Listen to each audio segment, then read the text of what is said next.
हर consumer अगर कोई product खरीदता है तो वो बेहतर क्वालिटी और अपने पैसे के वैल्यू की एवज में सर्विस चाहता है। और आज तो जमाना 10 मिनट में सामान की डिलीवरी का है, यानी क्विक कॉमर्स का।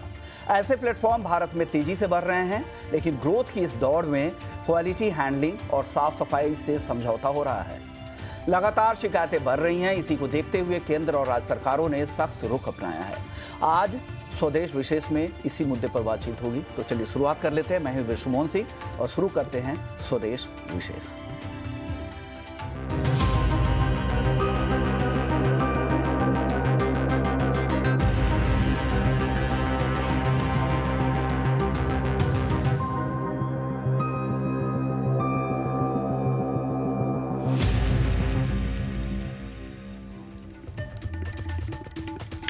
चलिए, चर्चा के लिए हमारे साथ जुड़ रहे हैं तीन खास मेहमान। हेल्थ और वेलबींग एक्सपर्ट मीनल भारद्वाज, साथ ही नेशनल इंस्टीट्यूट ऑफ न्यूट्रिशन के पूर्व डायरेक्टर डॉक्टर बी सेसिकेरन भी जुड़ रहे हैं, और वहीं consumer guidance society of India और member of state protection of Maharashtra के संजीव कामत जी भी जुड़ गए हैं। तो आप तीनों मेहमानों का बहुत बहुत शुक्रिया, आप लोगों ने वक्त निकाला है। लेकिन आपके पास आऊं उससे पहले चलते हैं अपने सहयोगी समीर दीक्षित के पास, जो इस मुद्दे पर हमारे साथ एक खास रिपोर्ट के साथ जुड़े हैं। समीर, सबसे पहले आप बताइए, ये क्या रिपोर्ट है? क्विक कॉमर्स को लेकर क्या सवाल उठे हैं और सरकार क्यों इसकी ऑडिट करवाना चाह रही है, और क्वालिटी को लेकर क्या यहाँ पर गड़बड़ियाँ देखने को मिल रही हैं? पैकेज्ड फूड आइटम्स को अनहाइजीनिक कंडीशंस में स्टोर करने, रखने और बिक्री करने जैसे गंभीर शिकायतों का सिलसिला लगातार बढ़ने की वजह से अब सरकार ने इसका संज्ञान लिया है और एक्शन में नजर आ रही है। सूत्रों की माने तो उपभोक्ता मंत्रालय ने लगातार क्विक कॉमर्स कंपनियों के खिलाफ ये जो शिकायतें आ रही कि वो अपने डार्क स्टोर्स पे जो पैकेज्ड फूड आइटम है उसको खराब तरीके से रख रही है और फिर उसकी बिक्री कर रही हैं, इसको अब संज्ञान में लिया है और अब ऐसे क्विक कॉमर्स के डार्क स्टोर्स पर कार्रवाई करने पर विचार कर रही है। सूत्रों की माने तो उपभोक्ता मंत्रालय ने इस मामले में फूड रेगुलेटर FSSAI को कहा है कि वो ऐसे डार्क स्टोर्स पर एक्शन ले, वहां पर छापा मारे, रेड करे और इस तरीके के जो शिकायतें हैं उनकी तह तक पहुंचे। लगातार इस तरीके के जो शिकायतें हैं उस पर सरकार को ये समझ में आया कि कई जगहों पर पैकेज्ड फूड आइटम, चाहे वो पनीर हो, चाहे वो चीज़ हो, इस तरीके के जितने भी आइटम हैं उनको जिन कंडीशंस में रखा जा रहा है वो बेहद अनहाइजीनिक है। हाल ही में महाराष्ट्र में, पुणे और मुंबई में, वहाँ पर जब FDA ने कार्रवाई करी थी तो ये पाया था कि क्विक कॉमर्स के जो डार्क स्टोर है वहाँ पर ये जो आइटम्स स्टोर किए गए थे वो बेहद अनहाइजीनिक कंडीशंस में थे। और अब ये शिकायतें लगातार बढ़ भी रही हैं ग्राहकों की तरफ से। तो इसका संज्ञान लेते हुए अब माना जा रहा है कि आने वाले समय में फूड रेगुलेटर FSSAI इस तरीके के सरप्राइज विजिट क्विक कॉमर्स के डार्क स्टोर्स पे करेंगी, छापेमारी करेगी और एक्शन आने वाले समय में बढ़ता हुआ हम देख सकते हैं। आपको बता दें कि क्विक कॉमर्स में ये लगातार जिस तरीके का ट्रेंड बढ़ा है, यानी कि डिमांड कंज्यूमर्स की तरफ से बढ़ी है कि वो ऐसे आइटम्स को ऑर्डर कर रहे हैं, सेल्स में इजाफा हुआ है, लेकिन अनहाइजीनिक कंडीशंस में रखने की जब शिकायतें बढ़ी हैं तो सरकार इस पर एक्शन लेने के मूड में इस वक्त नजर आ रही है। तो ये बिल्कुल सही बात है, क्योंकि जिस तरह से यहाँ पर गड़बड़ियाँ देखने को मिल रही है, क्विक डिलीवरी के नाम पर जिस तरह से यहाँ पर ग्राहकों को ख़राब प्रोडक्ट डिलीवरी हो रही है, इसको लेकर चिंताएं काफ़ी ज़्यादा उठ रही है। सबसे पहले मिनल जी, आपके साथ शुरुआत करूँगा। हाइजीन को लेकर लगातार सवाल उठते रहते हैं। क्विक कॉमर्स की जब भी बात होती है, अब यहाँ पर जांच की बातचीत चल रही है। हाइजीन कितनी अहमियत रखता है हमारे लाइफ में, और उसके साथ कितना बड़ा ये खिलवाड़ होगा?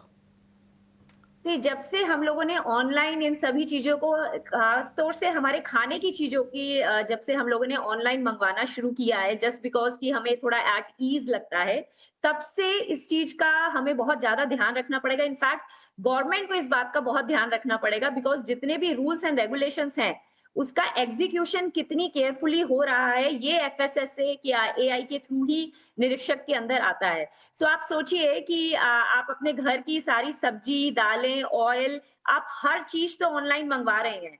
अगर उसकी क्वालिटी खराब है और उसमें हाइजीन मेंटेन्ड ही नहीं है, ये आप नहीं डिसाइड कर पाएंगे, बिकॉज आपके घर तो वो पैकेज प्रोडक्ट आ जाता है। अब वो प्रोडक्ट किन कंडीशंस में रखा गया है, वो खराब है, और अगर उसकी डेट के साथ कुछ छेड़खानी हुई है, ये सब आप नहीं जान पाएंगे। सो अनटिल अनलेस एक बहुत ही स्ट्रिक्ट रिजीम अप्लाई किया जाए towards all the implementation of the rules and the guidelines, यहाँ पर पब्लिक के हेल्थ के लिए ये बहुत ज्यादा हानिकारक सिद्ध हो सकता है, बिकॉज आजकल की दुनिया में हर किसी को वो 2 मिनट में डिलीवरी चाहिए। एंड पीपल पहले जैसे लोग हम अपने चक्की में जाके आटा पिसवाते थे या अपने हाथों से सब्जियों को चेक करके खरीदते थे, वो वाला ट्रेंड बिल्कुल खत्म हो गया है। अब you will see that people would want कि सब कुछ ऑनलाइन उनके घर में डिलीवर हो जाए।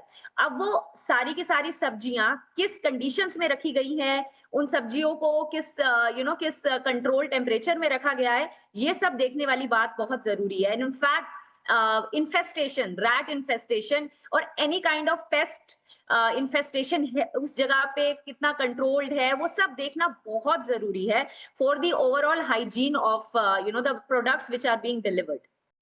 बिल्कुल सही बात है कि अगर आपके घर पे कुछ सामान आ रहा है, उसमें क्या गड़बड़ियाँ हैं, उसकी हाइजीन मेंटेन ही नहीं हो रही है, नाम के लिए आप इतने बड़े प्लेटफॉर्म रन कर रहे हैं और प्रोडक्ट आप कुछ और दे रहे हैं, तो ये एक बड़ी चिंता है। और इस अब किसके एवज में दे रहे हैं आप? यहाँ पे घरेलू छोटे छोटे किराना दुकान बंद हो रहे हैं, उनके लिए मुश्किलें हो रही हैं, उनके लिए चुनौतियाँ हो रही है। आप इतने बड़े प्लेटफॉर्म, इतने बड़े ब्रांड है और उसके बाद भी इस तरह की शिकायतें अगर आ रही है, तो ये यहाँ पर चूक तो हो ही रही है। डॉक्टर मनोहर कामत जी के पास चलते हैं। सर, डार्क स्टोर्स में जिस तरह की शिकायतें बढ़ रही हैं, इसको लेकर क्या एक्शन प्लान होना चाहिए सरकार का? हालांकि कहा जा रहा है, जैसे हमारे सहयोगी समीर कह रहे थे, कि सरकार आगे काफी बड़े स्केल पर ऑडिट करवाने वाली है। आपके नजर में ऐसे कौन कौन से एक्शन प्लान लेने जरूरी है? क्या कदम उठाने की जरूरत है सर यहाँ पर? देखिए, मैं consumer guidance society of India का सेक्रेटरी हूँ और मैं इन सब चीजों में काफी मेरे पास जानकारी है। इसमें प्रॉब्लम क्या होता है कि जो फूड इंस्पेक्शन करने वाले जो इंस्पेक्टर्स हैं, वो बहुत ही कम मात्रा में हैं गवर्नमेंट के पास। Point number 1। पॉइंट नंबर 2, जब भी वो जाते हैं उधर, तो अनफॉर्चुनेटली वो करप्शन की वजह से इनको एडवांस नोटिस दे देते कि हम आ रहे हैं इधर। तो इसकी वजह से जब वो जाते हैं उधर, ऐसे टाइम पे सब साफ सुथरा और सही सलामत रहता है। तीसरी पॉइंट ये है कि जब भी इनका रेड होता है, तो रेड होने के बाद इसका इमीडिएट लीगल एक्शन होना चाहिए। अभी हमारी food and drugs authority of FSSAI 5 दिन के लिए, 7 दिन के लिए, 10 दिन के लिए बंद करती है इनको, लेकिन ये काफी नहीं है। इसके ऊपर जो FSSAI में जो भी पीनल प्रोविजंस हैं कि इनके ओनर को या जो भी जनरल मैनेजर हो या उनको 3 महीने की सजा होती है या 6 महीने की सजा होती है, ये सब कुछ नहीं होता। और इसके लिए मैं हमारे जुडिशरी को रिस्पॉन्सिबल समझता हूँ, क्योंकि आपको सुनकर बड़े दुख होगा कि जो मिल्क एडल्ट्रेशन के 10 और 12 और 15 साल पहले की जो केसेस हैं, वो आज भी कोर्ट में चल रही हैं और कन्विक्शन नहीं हुआ है। और बहुत सारे वक्त ऐसे होता है कि जब वो मैटर आ जाता है, वो दूध वाला जिसने 15 साल पहले मुझे दूध बेचा था, वो कब का अपना दुकान बंद करके भाग गया होता है। तो जब तक लॉ एकदम सीरियसली इंप्लीमेंट नहीं होगा, जब तक हर चीज के लिए देयर इज नो डिटरेंस, यानी हर आदमी को पता लगना चाहिए कि मैं ऐसा गलत करूंगा तो इसको मुझे खामियाजा देना पड़ेगा, तब तक ये प्रॉब्लम को हम नहीं रोक सकेंगे। ये छुटपुट 2, 4, 10 रेड्स करके हम पकड़ेंगे, लेकिन हजारों ऐसे आउटलेट्स हैं, हजारों इनके गोडाउन्स हैं, लाखों में ऑल ओवर इंडिया डीलर्स हैं जो ये सब करते हैं। तो इनको जो करंट सिचुएशन में है, मेरे ख्याल से इनको काबू में रखना मुश्किल ही नहीं, नामुमकिन। ये बढ़ गए हैं, हर गली मोहल्ले में इनके डार्क स्टोर्स आ गए हैं। ऐसे में पूरी तरह से SOP को पालन करना, इसे सुनिश्चित करना, ये काफ़ी मुश्किल है। कुछ चंद कार्रवाई हो जाएगी, कुछ लोगों की गिरफ्तारी भी होगी, कुछ कैंसिलेशन भी लाइसेंस होंगे, लेकिन ये पूरे देश में ये समस्याएं हल नहीं होंगी। ये अब शहर शहर, गांव गांव तक इनकी डिलीवरी होने लगी है। क्विक डिलीवरी के नाम पर जिस तरह के प्रोडक्ट, लो क्वालिटी के प्रोडक्ट और दाम आप हाई क्वालिटी के प्रोडक्ट ही लेते हैं और लो क्वालिटी के प्रोडक्ट की डिलीवरी हो रही है, ये वाकई चिंताजनक बात है। डॉक्टर शशिकरण, मैं आपके पास आना चाहूँगा। क्या यहाँ पर डार्क स्टोर्स में SOP का पालन कैसे सुनिश्चित किया जा सकता है? इसके लिए क्या करना चाहिए? और साथ ही जिस तेज़ी से क्विक कॉमर्स इकोसिस्टम अपने देश में बढ़ रहा है, क्या आप अपने पास वो रेगुलेशंस पर्याप्त हैं क्या देश के? देखिए, आजकल ये ई कॉमर्स आने के पहले फूड का सेफ्टी पहले वो मैन्युफैक्चर लेवल में होता था और मैन्युफैक्चर के बाद डिस्ट्रीब्यूटर लेवल में होता और डिस्ट्रीब्यूटर से वेंडर तक आता था फूड। हर जगह एफएसएसए इंस्पेक्शंस और रेगुलर क्वालिटी स्टैंडर्ड्स मेंटेन करने के लिए और सर्वे करते थे। मगर ये ई कॉमर्स आने के बाद एक नई तरीके का स्टोरेज शुरू हुआ है। इसको आप डार्क स्टोर्स कहते हैं। Basically they are transit stores. So ये लोग दूसरी जगह पे लाकर उस जगह पे रखते हैं, मगर ये फास्ट मूविंग होता है। सो बेयरली 1 और 2 डेज में निकल जाना चाहिए, मगर ये स्टोर्स में बहुत दिन रहने से पूरा फूड सेफ्टी प्रॉब्लम्स आ जाता है। हमारा बेसिक फंडामेंटल राइट है कि access to nutritious as well as safe food. इसलिए इसका हम कंट्रोल नहीं किए तो we are actually denying the consumer. उन्हें गुड फेथ से ये खरीदता है, मगर उसके कारण उनको बहुत सारे बीमारियां, कुछ हेल्थ प्रॉब्लम्स आए तो it is reflects on the government and the regulatory mechanism. So the best way now is हर एक ये ट्रांसिट स्टोर्स को और ई कॉमर्स प्लेटफॉर्म के लिए मिनिमम बेसिक रिक्वायरमेंट जरूरी है। वो स्टोरेज का स्पेस, स्टोरेज रैक और सेग्रीगेशन, वो पूरे फूड्स एक ही साथ लाते हैं। अगर आप कभी ई कॉमर्स में एक खाने का चीज और एक मच्छर मारने का स्प्रे ऑर्डर किए तो दोनों एक ही पैकेज में लाके देता है। So not only is the store का रेगुलेट करना, उसका डिलीवरी प्रोसेस को भी रेगुलेट करना है। जब कोल्ड स्टोरेज में जो सामान होता है, वो कोल्ड स्टोरेज कंटिन्यूस उसका कोल्ड चेन मेंटेन करना है, वो कोल्ड चेन मॉनिटरिंग करना चाहिए। और जब डिलीवर करता है तब भी वो कोल्ड चेन डोर स्टेप तक मेंटेन करना है। इसलिए बहुत सारे कंडीशंस और क्वालिटी स्टैंडर्ड्स इंश्योर करना है। FSSA should give them the quality standard. एक मिनिमम टाइम देना है कंप्लायंस के लिए। उसके बाद जो भी वायलेट करता है उनका मेन लाइसेंस निकालना। इसका और एक प्रॉब्लम है कि अगर किसी का कुछ नुकसान होता है, वो लोग ई कॉमर्स प्लेटफॉर्म पर वो कंप्लेन नहीं करेंगे, वो ओरिजिनल मैन्युफैक्चरर को जाता है। इसलिए बहुत लोगों को नुकसान है। ओरिजिनल मैन्युफैक्चरर जो पूरा कंट्रोल्स रखता है, उन्हें ही gets into a bad name because the e commerce storage was inadequate. So there are a lot of strict regulations are required, and this is a very critical thing we should, the government should concentrate on. करण, एक और सवाल आपसे मेरा ये होगा कि hygiene standards को अगर रेगुलर मॉनिटर करने के लिए कौन कौन सी ऐसी टेक्नोलॉजी है जिसका इस्तेमाल किया जा सकता है? और आपने जैसा को लोकेशन की बात की, एक ही जगह पे अलग अलग जो आपके हेल्थ को नुकसान पहुंचाते हैं ऐसे प्रोडक्ट भी और ईटेबल प्रोडक्ट्स भी, दोनों को एक ही जगह पे एक ही पैकेट्स में लाकर डिलीवरी किया जा सकता है। तो इससे बचने के लिए रेगुलेटर को मॉनिटर करने के लिए कौन कौन सी टेक्नोलॉजी का इस्तेमाल करना चाहिए, या उस तरह की टेक्नोलॉजी का इस्तेमाल अपने यहाँ हो रहा है देश में? नहीं, आजकल भी artificial intelligence, smart label, smart packaging, सब नई टेक्नोलॉजी अवेलेबल है, जिससे कंज्यूमर उनका पैकेज को देखकर उन्हें ट्रैक कर सकता है कि अगर कोल्ड चेन इंटैक्ट था और इसका प्रिजर्वेशन बराबर था या नहीं। ये नए टेक्नोलॉजी दूसरे देशों में यूज कर रहे हैं, हम भी उसका यूज करना चाहिए। हमारे पास इतना आर्टिफिशियल इंटेलिजेंस और स्पेशल टेक्नोलॉजी अवेलेबल है, मगर उसको ऐसे चीजों में हम इस्तेमाल नहीं कर रहे हैं, वो करना चाहिए। है आपको इन सारी टेक्नोलॉजी का इस्तेमाल करना चाहिए यहाँ पर अपने स्टोर्स के लिए, अपने वेयर हाउसेस के लिए, ताकि सही प्रोडक्ट लोगों तक पहुँचे। डॉक्टर कामत, आपसे मेरा सवाल होगा कि जो डार्क स्टोर मॉडल देश में चल रही है, ये लॉन्ग टर्म में आपको सस्टेनेबल लग रही है, सेफ है कंज्यूमर के लिहाज से? सर, डार्क स्टोर्स ये शब्द ही बहुत डेंजरस शब्द है।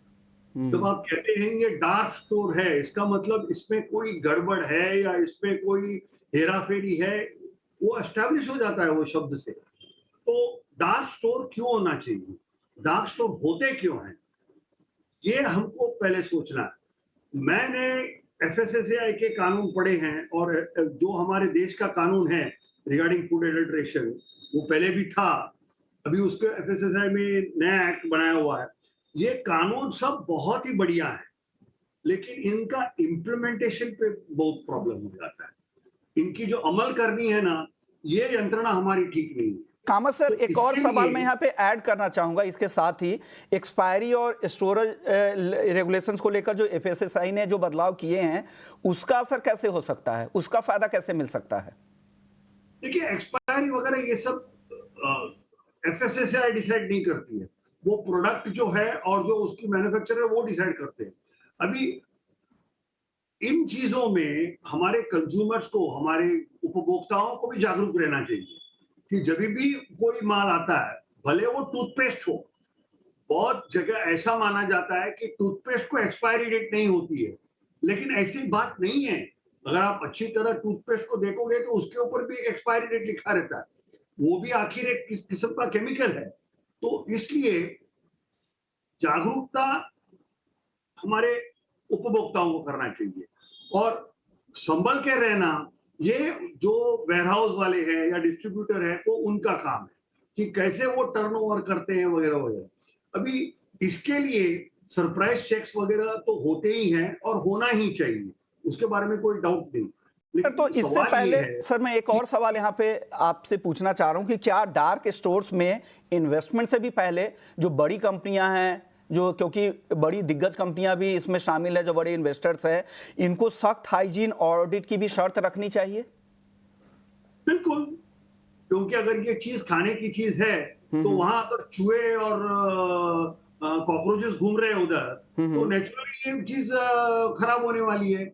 और जैसे मेरे पहले वक्ता ने कहा कि कोल्ड चेन रखना है, मान लो ये आइसक्रीम है या कोई कोल्ड ड्रिंक है जो कोल्ड में रखा हुआ है और वो गर्म करने से खराब होता है, तो उसको गर्म ठंडा रखना ही है आपको। देखो, ऐसा है कि हर चीज के लिए हर नागरिक के पीछे एक पुलिसमैन खड़ा नहीं रह सकता है। ये बहुत सारी जिम्मेदारियां उनके ऊपर है जो ये स्टोर चलाते हैं और उनके ऊपर है जिनको ये सब सामान मिलता है। क्योंकि जैसे कहा गया कि कभी कभी ऐसा भी होता है कि कोई खराब चीज मिलती है, मान लो एक बिस्किट का पैकेट हम ले और अंदर की बिस्किट नरम है, तो आदमी सोचता है ये 5-10 रुपए के लिए किधर मैं भागू दौड़ू इनके पीछे। ये जो एटीट्यूड है, और मैं इनको गलत नहीं कहता हूं, क्योंकि अगर आज मैंने बिस्किट के बारे में कंप्लेंट किया एफएसएसआई के लिए, तो मुझे दौड़ना पड़ता है कम से कम 8-10-12 बार उनके पास जाने के लिए, वो बिस्किट डिलीवर करने के लिए वगैरह वगैरह। तो ये सिस्टम जो है वो सिंप्लीफाई होना चाहिए और इसमें वो डीलर्स, मैन्युफैक्चरर्स और डिस्ट्रीब्यूटर्स का एक कॉन्शियस होना चाहिए, और अगर वो कॉन्शियस इस्तेमाल नहीं करते हैं तो उनके ऊपर सख्त से सख्त कार्रवाई होनी चाहिए। ये लास्ट पार्ट भी बहुत इंपॉर्टेंट है, क्योंकि सख्त से सख्त कार्रवाई नहीं होती है, ये सेटल हो जाता है मामला। इवन कोर्ट भी कहती है कि आप इतने पैसे दे दो, चले आपको सब माफ। ये नहीं होना चाहिए। अगर आपने गलती की है तो आपको पूरा सजा मिलना चाहिए, क्योंकि इंसान को क्या लगता है कि मैं पैसे देके मैं छूट सकता हूं। ये सबसे बड़ी लाइसेंस परेशानी। आजीवन रद्द हो जानी चाहिए, इस तरह के सख्त कानून बनने चाहिए, तभी वो आगे से कोई दूसरी इस तरह की कोई गलती ना करेगा। आपको पूरी तरह से इस तरह के बिजनेस से फिर बाहर कर देना चाहिए। मीनल जी, आपसे मेरा एक सवाल होगा, क्योंकि हेल्थ की हम बात कर रहे हैं, क्योंकि हेल्थ से जुड़ा हुआ भी एक काफ़ी एक अहम मुद्दा है। तो खराब हाइजीन में रखे गए फूड आइटम्स खाने से जो कंज्यूमर्स की सेहत पर क्या क्या असर हो सकता है, पहला सवाल। दूसरा, अगर एक्सपायर्ड फूड या गलत तरीके से स्टोरेज किए गए सामान को खाया जाए तो कौन कौन से हेल्थ रिस्क है और कौन कौन सी गंभीर बीमारियां होने की संभावनाएं ज्यादा बनती हैं? सबसे पहले तो कुछ भी आप जो एक्सपायर्ड इन द सेंस, ये जितने भी पैकेज प्रोडक्ट्स हैं, इनके अंदर कुछ भी अगर आप एक्सपायर्ड खा रहे हैं तो they already are laden with lot of pesticides and chemicals, because उनको उनकी शेल्फ लाइफ को बढ़ाने के लिए उसके अंदर उन सब चीजों का प्रयोग किया जाता है। और उसके बाद भी अगर वो आप एक्सपायर्ड खा रहे हैं और वो आपकी बॉडी में जा रहा है, तो आपकी बॉडी उसको टॉक्सिक मानती है। तो सबसे बुरा और सबसे ज्यादा इम्पैक्ट इन सभी चीजों का आपके लिवर पे आता है, आपके डाइजेस्टिव सिस्टम पे आता है, आपकी गट हेल्थ पे आता है। तो इट्स वेरी इंपॉर्टेंट कि आप जो भी चीज, एवरी मोर्सल जो आप अपने मुंह में डाल रहे हैं, हर चीज जो आप खा रहे हैं, मेक श्योर कि वो फ्रेश होनी चाहिए, आइडली होम कुक्ड होनी चाहिए। हम तो बहुत ज्यादा इस बारे में जनता को जागरूक करना चाह रहे हैं कि घर का फ्रेश खाना खाइए, बिकॉज यहाँ तक कि नो मैटर कि बहुत सारी guidelines are already laid down, लेकिन बाहर के जितने भी होटल्स हैं या जितने भी रेस्टोरेंट्स हैं, वहां पर भी बहुत ज्यादा जो ग्रेवी आइटम्स होते हैं या जो रेगुलरली यूज होने वाली चीजें होती है, उनको कुक करके रेफ्रिजरेट करके रखा जाता है। और उसमें भी छोटे लेवल पे रेफ्रिजरेशन के लिए जिस तरह की टेम्परेचर को मेंटेन करना चाहिए वो मेंटेन नहीं होता है, तो वहां पर भी आपको फ्रेश खाना नहीं मिल रहा है। जबकि लोग इक्वली नहीं, मतलब आई थिंक 4-5 टाइम्स ज्यादा पैसा बाहर देकर खाना खाते हैं, लेकिन उसकी जो न्यूट्रिशनल लेवल है वो आपका नॉर्मल घर के बने वाले खाने से आधे से भी कम होता है। सो इमेजिन आप बाहर जाके खा रहे हैं और बाहर का खाना ऑर्डर करके मंगवा रहे हैं, और उससे आपको न्यूट्रिशन तो मिल ही नहीं रहा, उसके साथ साथ आपको बहुत सारी बीमारियां जरूर आपकी शरीर में घुसा रहे हैं आप, बिकॉज आपको ये पता ही नहीं है कि आप जो खा रहे हैं उसमें किस लेवल की सेफ्टी मेंटेन्ड है। और जैसे कि सरप्राइज टेस्ट की बात हो रही है कि आप सरप्राइज विजिट्स हो, सरप्राइज टेस्ट किए जाएं इन सभी रेस्टोरेंट में, ये आई बिलीव कि ये इम्प्लीमेंट होता ही नहीं है, ये इम्प्लीमेंट किया ही नहीं जा सकता है। और ग्रास रूट लेवल पे इस तरह का निरीक्षण किसी भी लेवल के रेस्टोरेंट्स में होता ही नहीं है। सो यहाँ पर जो एक कंज्यूमर है उसका लेवल ऑफ सेफ्टी, वो अपनी सेहत के लिए जितना जागरूक है वो बहुत जरूरी है। आपको खुद इस बात का ध्यान रखना है। जैसे मैंने बोला कि आजकल ऑनलाइन चीजों का टाइम है, यू वुड वांट कि 2 मिनट में मेरा पिज्जा आ जाए और 2 मिनट में मेरा खाना आ जाए। I don't want to spend time कि मैं किचन में बैठ के कुक करूं और खाना बनाऊं। तो उसमें वो 2 मिनट में आपके पास जो भी आता है, आपके पास इतना टाइम भी नहीं होता। आप ये चेक करें कि ये with in the safety measures है या ये एक्सपायर्ड है या नहीं है। आप बस आते हैं, वो डब्बा खोलते हैं, वो पैकेट खोलते हैं और आप खा जाते हैं। This is the level. और आप ये बात मान ही मतलब लोग इस बात को मान ही नहीं रहे कि आपका हेल्थ, आपकी वेलनेस बहुत ज्यादा जरूरी है in respect to everything else.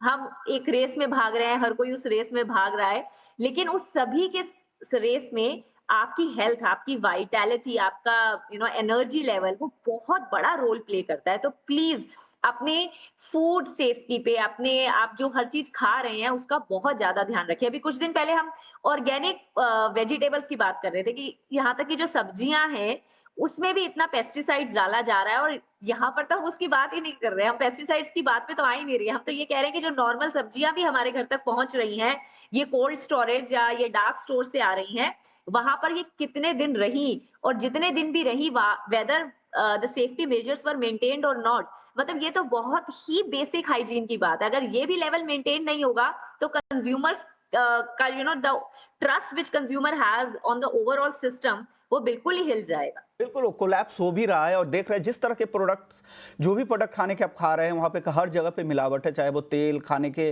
कोई भी सामान हो, चावल, दाल, मसाले, हर जगह केमिकल के साथ आपको मिक्सिंग, ब्लेंडिंग मिलेगी। ऑर्गेनिक के नाम पे भी बहुत बार क्या होता है कि ऑर्गेनिक खाद के साथ साथ वहाँ पर जो बाकी फर्टिलाइजर भी उसके साथ मिक्स कर दिए जाते हैं, और सीसीटीवी होने के बाद भी पहले से ही मिक्स करके उस मिट्टी के साथ ही वो फर्टिलाइजर आते हैं। इस तरह की रिपोर्ट भी कई बार देखने को मिली है। और ऐसे चलाने वाले जो ऑर्गेनिक खेती करने वाले लोग हैं वहाँ की मैं रिपोर्ट ये बात बता रहा हूँ।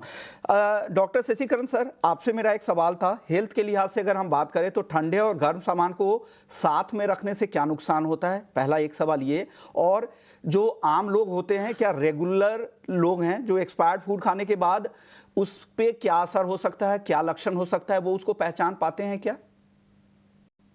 फर्स्ट का क्वेश्चन आप हुए, ठंडे और गर्म चीज को साथ में रखने से दोनों खराब हो जाएंगे। ये ठंडे चीज जो उसका टेम्परेचर बढ़ जाएगा, जब ये कोल्ड सेंसिटिव फूड्स जैसा डेयरी प्रोडक्ट्स है, फ्रोजन फूड्स, मीट, फिश, ऐसे चीज जब उसका टेम्परेचर बढ़ जाता है, उसमें जितना भी वो ओरिजिनल सोर्स में थोड़ा कुछ कभी कभी कुछ बैक्टीरिया अंदर चले जाता है, ये फ्रोजन रखने से वो मल्टीप्लाई नहीं होगा।